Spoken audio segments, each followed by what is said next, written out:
Hello friends, welcome to home food recipes.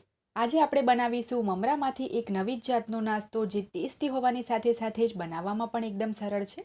વરસાદમાં જ્યારે પણ તમને કંઈક ચટપટું ખાવાનું મન કરે ત્યારે તમે એકદમ ઓછા સમયમાં આ ટેસ્ટી મમરાનો નાસ્તો બનાવીને સાંજની હલકી ફૂલકી ભૂખમાં કેચઅપ કે પછી ગ્રીન ચટણી સાથે ખાઈ શકો છો.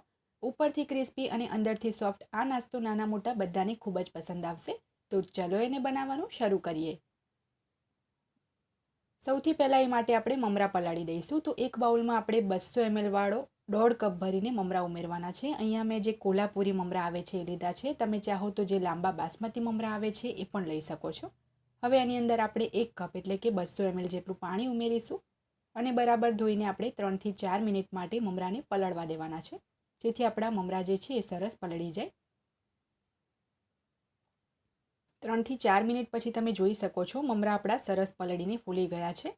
તો હવે આ મમરાને આપણે એક ગરણીથી ગાળી લેવાના છે, જેથી એનું જે એક્સેસ પાણી હોય વધારાનું એ બધું જ નીકળી જાય. તો એક બાઉલની ઉપર ગરણો મૂકીને બધું જ મમરાનું પાણી આપણે નિતારી લઈશું અને થોડું આપણે હળવા હાથે આ રીતે દબાવી દઈએ, જેથી એનું પાણી બધું જ નીકળી જાય. અને હવે આ મમરાને આપણે એક બાઉલની અંદર લઈ લઈશું.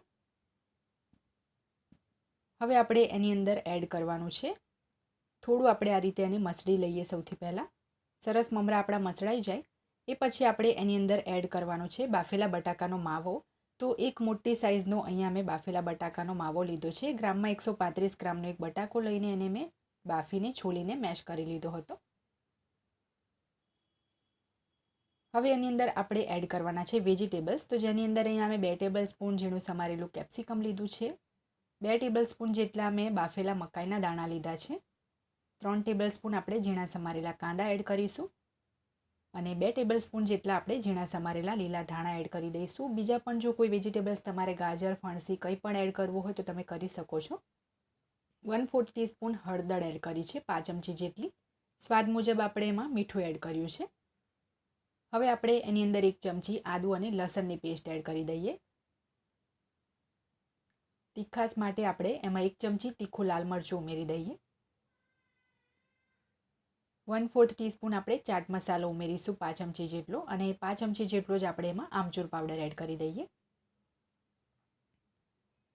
હવે એની અંદર આપણે પ્રોપર બાઇન્ડિંગ આવે એ માટે 2 ટેબલ સ્પૂન કોર્નફ્લાવર એડ કરવાનું છે અને આ બધી જ વસ્તુને આપણે બરાબર હાથથી મિક્સ કરી લઈએ. થોડું મિક્સ થઈ જાય એટલે તમને ખ્યાલ આવી જ જશે કે બાઇન્ડિંગ જે છે એકદમ પરફેક્ટ આવી ગયું છે. તો વધારે એની અંદર આપણે કોર્નફ્લોર એડ કરવાની બિલકુલ જરૂર નથી. કોર્નફ્લોરની જગ્યાએ તમે મેદો કે પછી બ્રેડ ક્રમ્સ પણ એડ કરી શકો છો.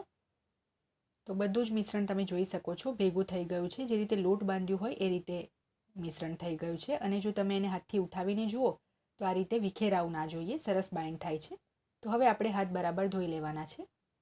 હાથને ધોઈને બરાબર તેલથી મેં ગ્રીસ કરી લીધા છે અને હવે આ મિશ્રણ જે છે એમાંથી આપણે જે નાની સાઇઝનું લીંબુ આવે એટલું મિશ્રણ હાથમાં લઈશું અને ગોળ બોલ બનાવીને આપણે 2 હાથની વચ્ચે ચપટું કરીને ટિક્કી જેવો શેપ બનાવી લઈશું. કોઈ પણ શેપ તમે તમારો મનગમતો આ રીતે બનાવી શકો છો. અહીંયા મેં ગોળ ટિક્કી જેવો શેપ રાખ્યો છે. તો આ જ રીતે આપણે બાકીની બધી જ ટિક્કી બનાવી લેવાની છે. તો અહીંયા બધા જ મિશ્રણમાંથી મેં ટિક્કી બનાવી લીધી છે. તમે ચાહો તો આ જ રીતે એને સેલો ફ્રાય કરી શકો છો. તો હવે એક બાઉલની અંદર આપણે 2 ટેબલ સ્પૂન જેટલું કોર્નફ્લોર એડ કરવાનો છે. 2 ટેબલ સ્પૂન આપણે એમાં મેંદો એડ કરીએ. હવે એમાં આપણે થોડું થોડું કરીને 1/4 કપ એટલે કે 50 ml જેટલું પાણી એડ કરવાનું છે અને બરાબર એને આપણે મિક્સ કરીને મીડિયમ કન્સિસ્ટન્સીની સ્લરી બનાવી લઈએ. તો બધું જ મેં 50 ml પાણી એડ કરી દીધું છે. તેમ છતાં પણ મને સ્લરી થોડી ગાઢી લાગે છે, તો થોડું 1 ટેબલ સ્પૂન પાણી હું એમાં બીજું એડ કરું છું. સ્લરી જે છે વધારે પડતી ગાઢી પણ નહીં, વધારે પતલી પણ નહીં, એ રીતની મીડિયમ રાખવાની છે. તો આ કન્સિસ્ટન્સી એકદમ પરફેક્ટ છે.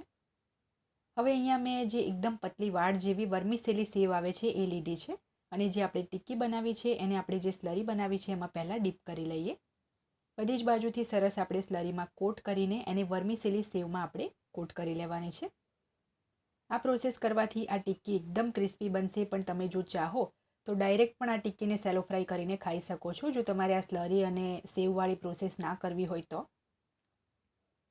તો બધી જ ટિક્કીને આપણે આ જ રીતે સેવમાં કોટ કરીને રેડી કરી લેવાની છે. તો અહીંયા મેં બધી જ ટિક્કી જે છે રેડી કરી લીધી છે. હવે અહીંયા ગેસ ઉપર મેં તેલ પણ ગરમ કરવા મૂકી દીધું હતું. તો એક એક કરીને આપણે બધી જ ટિક્કી તેલમાં એડ કરી દઈશું. અહીંયા હું એક જ વખતમાં બધી જ ટિક્કી તેલમાં એડ કરી દઉં છું અને તેલની ક્વોન્ટિટી તમે જોઈ શકો છો. ટિક્કી જે છે આપણી આખી તેલમાં નથી ડૂબતી, થોડી ઉપરથી ખાલી રહે છે. તો એટલું જ આપણે તેલ લેવાનું છે, કારણ કે અહીંયા મેં પેન પણ ફ્લેટ લીધું છે. તો આ ટિક્કીને હવે આપણે જારાથી ઉલટ પલટ કરતા રહીને બંને સાઈડથી ગોલ્ડન બ્રાઉન થાય ત્યાં સુધી ફ્રાય કરવાની છે. તો એક સાઈડથી ફ્રાય થઈ જાય એટલે આપણે આ રીતે બીજી બાજુ એને ફેરવી દઈએ અને બીજી બાજુથી પણ આપણે એને ગોલ્ડન બ્રાઉન થાય ત્યાં સુધી ફ્રાય કરી લઈશું. ટિક્કી તેલમાં એડ કરતી વખતે તેલ સરસ ગરમ હોવું જોઈએ, નહીં તો જે સેવ છે તેલમાં છૂટી પડી જશે. તો બંને બાજુથી જ્યારે આપણી ટિક્કી તળાઈ જાય ગોલ્ડન બ્રાઉન, તો આપણે બહાર એને જારાની મદદથી કાઢી લઈશું. એક્સ્ટ્રા જે પણ થોડું ઘણું તેલ હોય એને આ રીતે નિતારીને આપણે એને એક ટીશ્યુ પેપર ઉપર લઈ લઈએ. તમે જોઈ જ શકો છો એકદમ ક્રિસ્પી ટિક્કી બની છે. તો ફ્રેન્ડ્સ, અહીંયા આ ટિક્કીને મેં કેચઅપ અને ગ્રીન ચટણી સાથે સર્વ કરી છે. સાંજની હલકી ફુલકી ભૂખમાં તમે પણ આ ઉપરથી ક્રિસ્પી અને અંદરથી સોફ્ટ મમરાની ટિક્કી કે પછી મમરાની કટલેટની રેસીપી ટ્રાય કરવાનું બિલકુલ પણ ના ભૂલતા. ક્રિસ્પી હોવાને લીધે વધારે તેલ પણ નથી પીતી, એકદમ ડ્રાય બને છે. તો જો તમને મારી આજની આ રેસીપી પસંદ આવી હોય તો મારા વિડીયોને લાઇક કરી, શેર કરી, ચેનલને સબસ્ક્રાઇબ કરવાનું બિલકુલ ના ભૂલતા. સબસ્ક્રાઇબ બટનની બાજુમાં જે બેલ આઇકન છે એને પણ દબાવજો, જેથી તમને મારા દરેક નવા વિડીયોની નોટિફિકેશન મળતી રહે. અને જો તમારે મારી આ જ રેસીપી હિન્દીમાં જોવી હોય તો એની પણ મેં લિંક નીચે ડિસ્ક્રિપ્શન બોક્સમાં આપી દીધી છે. તો મળીએ નેક્સ્ટ વિડીયોમાં. ત્યાં સુધી આવજો.